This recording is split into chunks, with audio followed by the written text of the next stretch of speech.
শিলিগুড়ি ও সিকিমের সংযোগকারী 10 নম্বর জাতীয় সড়ক মাস খানেক বন্ধ থাকার পর কালিম্পং জেলা প্রশাসনের পক্ষ থেকে গত বুধবার ছোট গাড়ি যাতায়াতের জন্য খুলে দেওয়া হয়েছিল। কিন্তু গতকাল অর্থাৎ বৃহস্পতিবার 28 মাইল এলাকায় আবার নতুন করে ধস নামায় যান চলাচল বন্ধ করে দেওয়া হয়।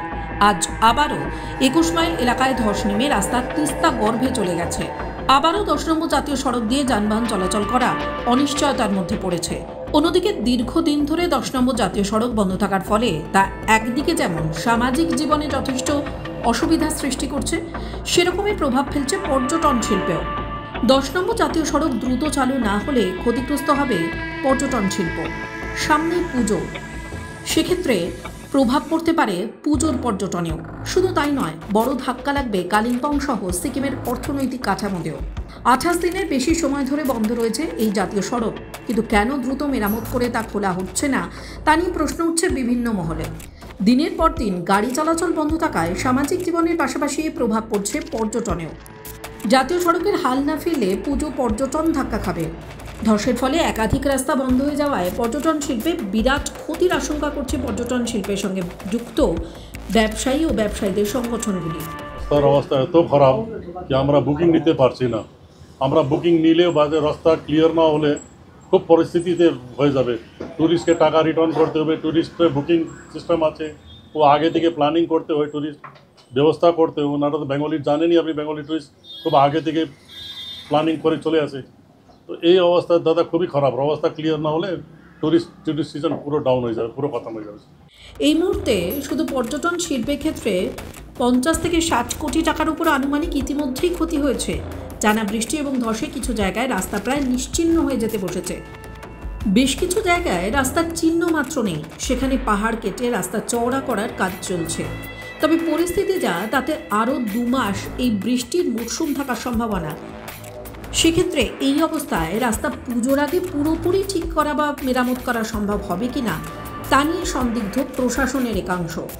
देखिए, जो स्थिति है इस समय NH10, अगर ये स्थिति ऐसा ही रहा तो एक दिन ये कालिम्पोंग और ये गैंगटॉक और फर्दर इन द सेंस जेलेप्ला और नाथुला, ये काला पानी की तरह होके रह जाएगा। ये हम लोग completely maroon from the rest of the world हम लोग हो जाएंगे। इस बार इस 2 महीने का जो हम लोगों ने बारिश देखा, उस बारिश में हम लोगों ने देख ही लिया कि रास्ता का क्या कंडीशन है। इस 2 महीने में मुश्किल से 2-4 दिन ये रास्ता खुला होगा, तो इसका economic as well as tourism का जो ये हानि कर रहा है वो तो है ही है। डिफेंस में भी इसका काफ़ी प्रॉब्लम हो रहा है। मगर हम लोग एज सिटीजन्स, मुझे क्या लगता है कि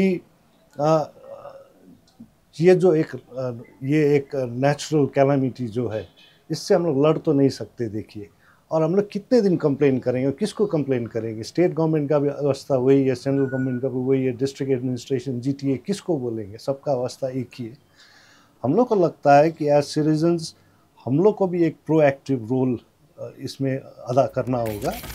তিস্তা বাজার হয়ে কালিম্পং থেকে দার্জিলিং যাওয়ার রাস্তা প্রায় তিস্তার জলে প্লাবিত হয়ে বন্ধ হয়ে যায়।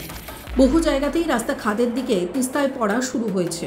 এই অবস্থায় কেন্দ্রীয় দলের আসার কথাবার্তা চলছে। বিশেষ করে কেন্দ্রীয় সড়ক পরিবহন মন্ত্রককে শুধু রাস্তা নয়, তিস্তার নদীও ভাবাচ্ছে, এমনটাই খবর প্রশাসনিক সূত্রে। বছর বছর তিস্তার জলোচ্ছ্বাস আর টানা বৃষ্টি ধস চলছেই।